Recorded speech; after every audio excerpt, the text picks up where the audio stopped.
ታሪኩ የሚጀምረው ከአድዋ ድል በፊት ነው። መጀመሪያ የፈረንሳይ ካቶሊክ ሚስዮን መሪ የነበሩት አባ ያዕቆብ ይዘውት የነበረውን ይህንን የእንጨትና የሳር ክዳን ቤት ዳግማዊ አጼ ምኒልክ የቅዱስ ጊዮርጊስ ታቦትን ማረፊያ አደረጉት። በ1888 ዓመተ ምህረት የሀገሪቱ ሉዓላዊነት ሲደፈር ታቦቱ ከታላቁ መሪና ከጀግኖች አርበኞች ጋር አብሮ ወደ አድዋ ዘመተ። ዛሬ ታሪክን ከገጾች አውጥተን የፒያሳውን ገነተ ጽጌ ቅዱስ ጊዮርጊስ ቤተክርስቲያን ያልተሰሙ ታሪኮችና ምስጢራትን እንፈትሻለን። አብራችሁን ቆዩ። ኬብሮን መንፈሳዊ ሚዲያ። ኬብሮን ማለት ህብረት ማለት ነው። ህብረታችን ለቅድስት ቤተክርስቲያናችን። ኬብሮን መንፈሳዊ ሚዲያ በአዲስ አበባ ሀገረ ስብከት ዳግማዊ ምኒልክ አደባባይ አጠገብ ላይ የሚገኝ ቤተክርስቲያን የተተከለበት ቦታ አባ ያዕቆብ ወይም ሞንሲኞር ታውሪን በተባሉ ፈረንሳዊ ሚስዮን የተያዘ ነበር።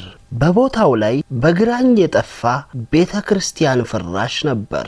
አባ ያዕቆብ በጥንቱ ቤተክርስቲያን ፍራሽ ላይ ቤተክርስቲያን መስራት አለብን ብለው ሲያስቡ ንጉስ ምኒልክ የቅዱስ ጊዮርጊስ ቤተክርስቲያን ለመስራት አሰቡ። አባ ያዕቆብ ነገሩን ተቀብለው በአትክልት የተሞላውን ግቢያቸውን በኦሮሞ ባህል መሰረት የተሰራውን ቤታቸውን ለቀው ሄዱ። ሐምሌ 23 ቀን 1877 ዓመተ ምህረት ታቦተ ቅዱስ ጊዮርጊስ ወደ አባ ያዕቆብ ቤት ገባ። አጼ ምኒልክ ለታቦቱ የሚሆን ሌላ መቃኞ አሰሩ። ስራውም ከአድዋ ጦርነት በፊት ተጠናቆ መስከረም 23 ቀን 1888 ዓመተ ምህረት ታቦቱ ወደ አዲሱ መቃኞ አስገቡት። ታቦተ ቅዱስ ጊዮርጊስ የመጣው ከአምቦ አካባቢ ልዩ ስሙ ዱላ ቆሬቻ ከሚባል ቦታ ነው። አንድ ገበሬ በዚያ አካባቢ ሲያርስ አግኝቶት ለአጼ ምኒልክ አስረከበ። ታቦቱ ለተወሰነ ጊዜ በቅድስት ሥላሴ ቤተክርስቲያን ከተቀመጠ በኋላ ሐምሌ 23 ቀን 1887 ዓመተ ምህረት ወደ ገነተ ጽጌ መጥቷል። ታቦቱ በብዙ ጦርነት አብሮ ዘምቷል። በ1888 ዓመተ ምህረት ወደ አድዋ ዘምቷል።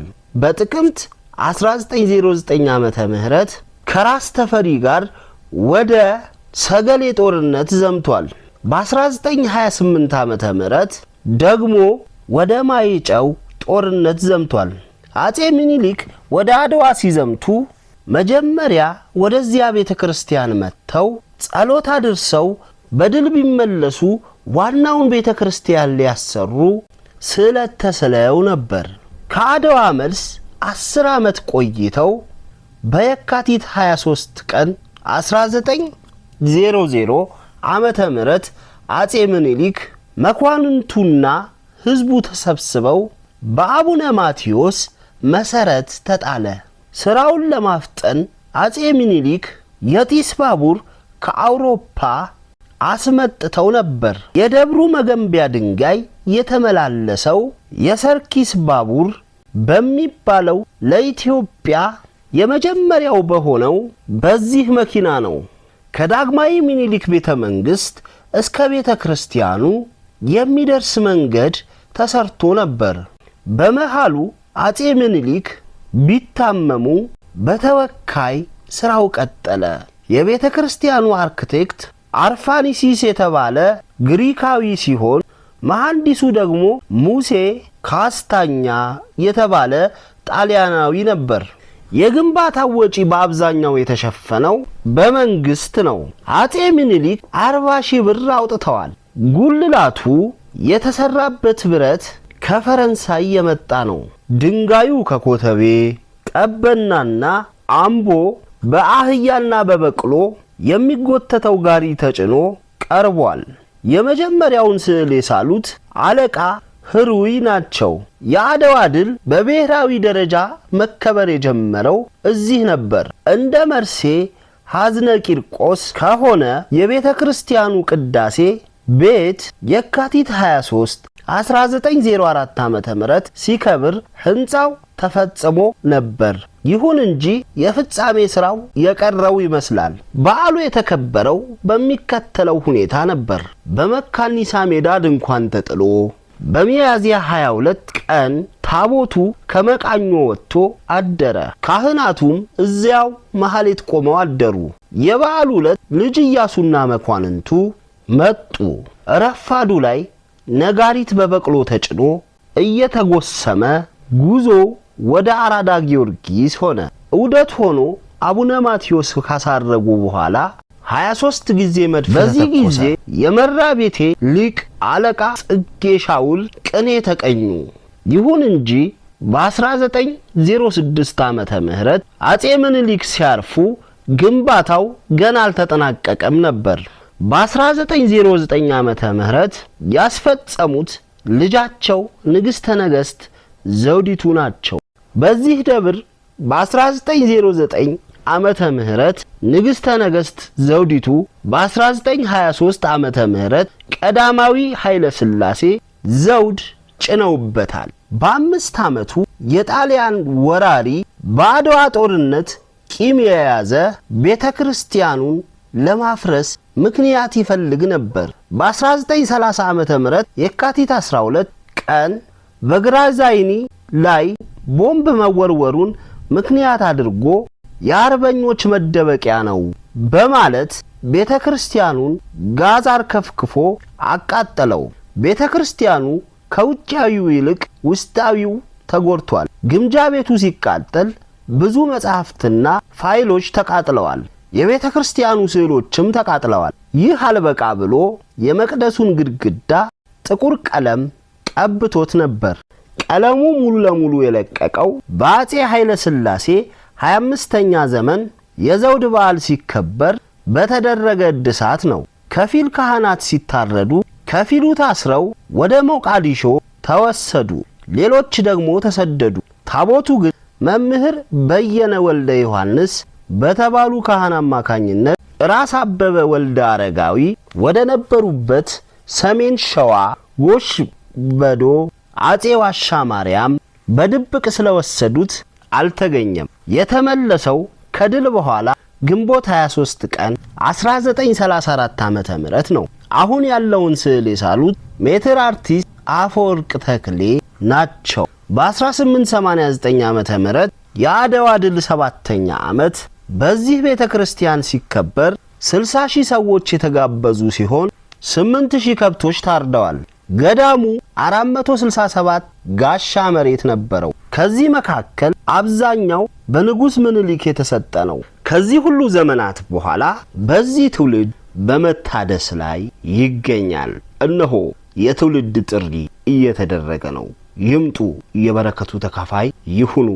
ወስብሐት ለእግዚአብሔር ወወላዲቱ ድንግል ወለመስቀሉ ክቡር። ይቆየን። ኬብሮን መንፈሳዊ ሚዲያ። ኬብሮን ማለት ህብረት ማለት ነው። ህብረታችን ለቅድስት ቤተክርስቲያናችን። ኬብሮን መንፈሳዊ ሚዲያ። ታሪክን ለትውልድ የማሻገር ተራው የሁላችንም ነው። ታሪክን ለትውልድ የማሻገር ተራው የሁላችንም ነው። ስለዚህ ሁላችሁም የኦርቶዶክስ ተዋሕዶ እምነት ተከታዮች ብቻ ሳትሆኑ ኢትዮጵያውያን የሆናችሁ በሙሉ ለኢትዮጵያ ሰማዕቱ ቅዱስ ጊዮርጊስ ያደረገውን ታሪካዊ ወይም ደግሞ ውለታ በማሰብ በዚህ ታሪካዊ ስራ ላይ አሻራችሁን ታሳርፉ በሰማዕቱ በቅዱስ ጊዮርጊስ ስም ጥሪያችንን እናስተላልፋለን። ምክንያቱም ሰማዕቱ ቅዱስ ጊዮርጊስ ሀገራችንን ክብሯን ከፍ ያደረገ ኢትዮጵያውያንን ኢትዮጵያዊ ነኝ እያልን ጀግንነታችንን አፋችንን ሞልተን ደረታችንን ነፍተን እንድንናገር ያደረገ ታላቅ ፍጡነ ረድኤት ሰማዕት ስለሆነ ይህ ሰማዕቱ ደግሞ ቅዱስ ጊዮርጊስ ቤቱ እያፈሰሰ ወይም ደግሞ ቤቱ አርጅቶበት ከመንበረ ክብሩ ወጥቶ ሊታደስ በመቃኞ ቤት ነውና ያለው። ይህንን የተጀመረውን ስራ እንደጀመራችሁ ጨርሳችሁ ወደ መንበረ ክብሬ መልሱኝ ብሎ ጥሪ ያስተላልፋልና ግንቦት 28 29 30 2018 ዓመተ ምህረት ሁላችንም የኦንላይኑን መርሃ ግብር በመሳተፍ እዚህ ታሪካዊ አሻራ ላይ ድርሻችን እንድንወጣ በአምላከ ቅዱስ ጊዮርጊስ መልእክታችንን እያስተላለፍን 1423 በሁሉም ባንክ የሂሳብ ቁጥራችን ነው።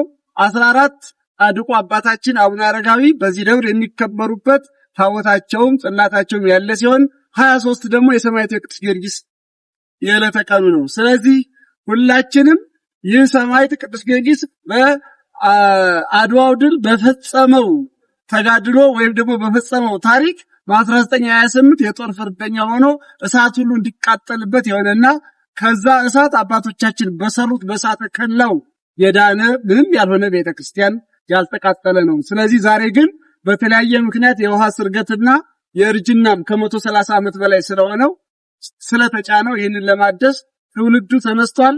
ይህንን ታሪክ አባቶቻችን ሰጥተው እኛ ላይ አድርሰውታልና እኛ ደግሞ ለትውልድ አሻግረን ታሪክ እንድንሰራ አምላከ ቅዱስ ጊዮርጊስ ይርዳን። ይህ ታሪካዊ ስፍራ ዘወትር ቅዱሳን ቦታውን ሳይረግጡት የማይውሉበት፣ ቅዱሳን ዘወትር የሚመላለሱበት፣ በረከት የውሃ የሚፈስበት፣ እንዲሁ ሲታይ ራሱ የሚያስደስት አባቶቻችን በጸሎት የሚተጉበት ስፍራ ስለሆነ እዚህ ስራ ላይ መሳተፍ ታላቅ በረከት የሚያስገኝ ስለሆነ ምዕመናን ወይም ደግሞ ሕዝበ ክርስቲያን የሆናችሁ በሙሉ ይህንን ስራ እንድትሳተፉ ጥሪውን በሰማዕቱ በቅዱስ ጊዮርጊስ ስም እናስተላልፋለን።